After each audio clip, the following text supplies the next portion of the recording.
started the night I got married, and escalated from there. The abuse was physical as well as emotional. And he was a prince, but then there was the other side of him that was violent and mean-spirited and very manipulative, and he was a very powerful man in business. He had a young daughter, and when he wasn't violent with me, he'd be violent with her, and I was afraid to leave him because of what he would do to his daughter.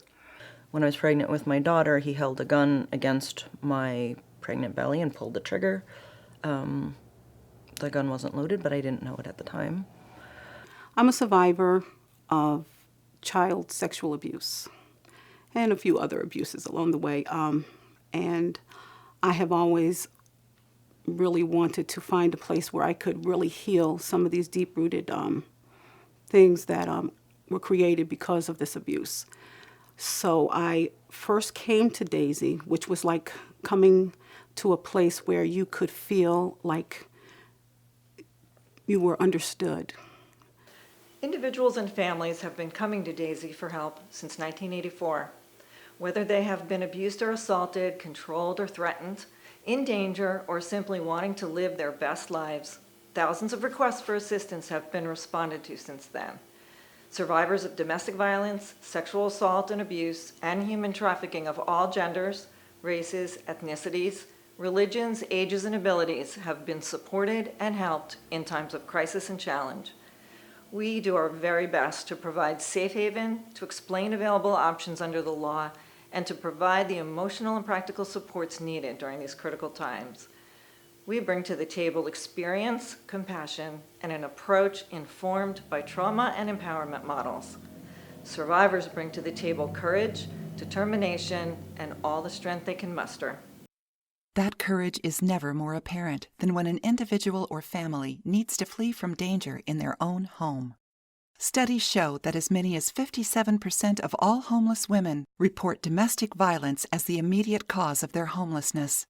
The Dasi Safe House can be a temporary haven in emergency situations where residents may also access food, clothing, counseling, case management, transportation, and advocacy on their behalf, all in a warm, home-like environment.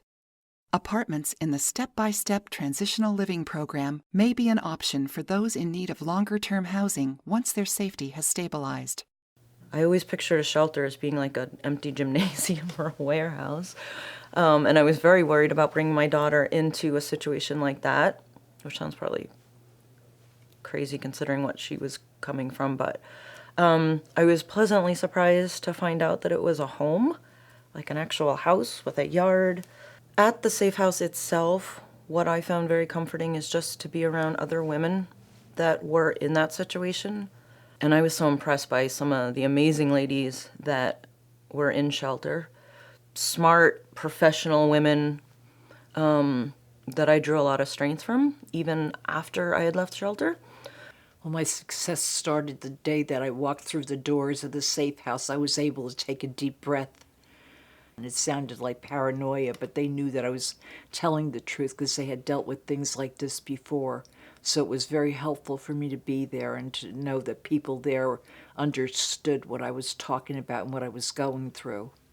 For those survivors not in need of housing, the Dasi Community Outreach Center is home to a wide array of services, including one-on-one counseling, case management, legal advocacy, trauma-focused cognitive behavioral therapy for children, a food pantry, support groups, and even a poetry group.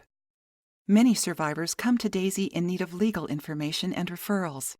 While Dasi legal advocates are not attorneys, they can explain the legal process and available options, helping to make it a less frightening experience. These advocates provide assistance, support, information, and referrals as survivors navigate through the resolution of their cases in both municipal and superior courts. As the domestic violence liaison, I serve as a source of support, information, and bridge to Dasi services for non-offending parents involved with the Department of Child Protection and Permanency.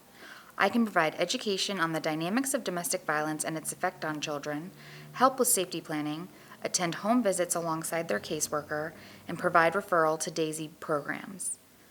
In addition to providing safety and helping survivors heal from trauma, we want to prevent domestic and sexual violence before it happens. The DECIDE program was established in 1987 for men who are seeking to stop the use of control and abuse in their relationships and for those who've been ordered by the courts to attend. It is an educational intervention program that can help individuals understand that they can indeed change. What brought me to DECIDE was my desire to change. I had been in a relationship where I was abusive and I lost someone I loved and cared about, so it made me really have to look in the mirror and see that I needed to change. And through my research, I found DECIDE, and I wanted to give it a shot to see what it was about. While at DECIDE, I met a lot of different people who had a lot of different stories, and it made it easier to open up and to really take a look at myself, because you see all these guys they had their own story, and I mean, some of them were rough, some of them, and you learn that you're not the only one that's going through this, that's feeling this type of way, and it makes it easier for you to come to grips with what you're going through when you see someone else talking about it. Domestic and sexual violence are global issues with wide-ranging implications and no easy solutions. What we do know is that prevention is possible through community engagement and social change. The Dasi Prevention Team works to raise awareness of our services and engages the community to take action to reduce incidents of violence. Annual events, such as our moving Candlelight Vigil for Domestic Violence Awareness Month and the powerful Clothesline Project for Sexual Assault Awareness Month, provide opportunities for the community to gather together in solidarity, remembrance, and support.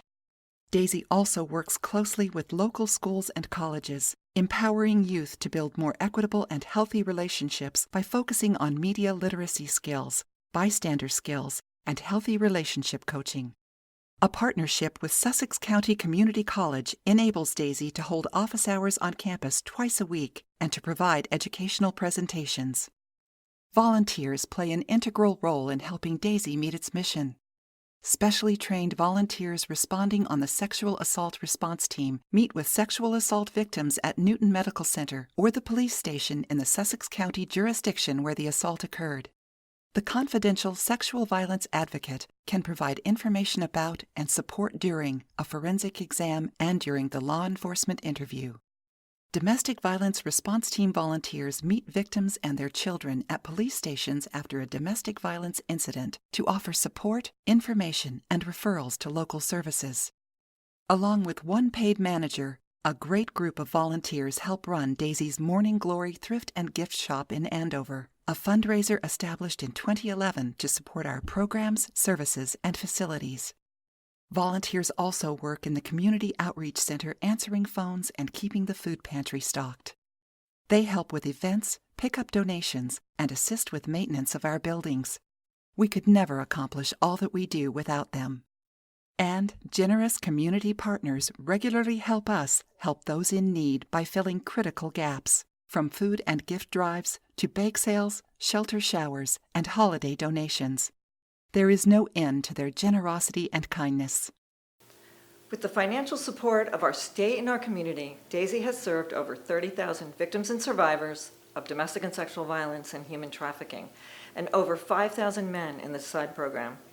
We have sheltered over 3,000 women and children in our safe house. We continue to gratefully accept your financial support, your volunteer time, and your donations to the Morning Glory Shop. With your help, we can continue to be here for those who need us most. Don't give up on yourself. No matter what happens, no matter what anybody says, no matter what anybody does, don't give up on yourself.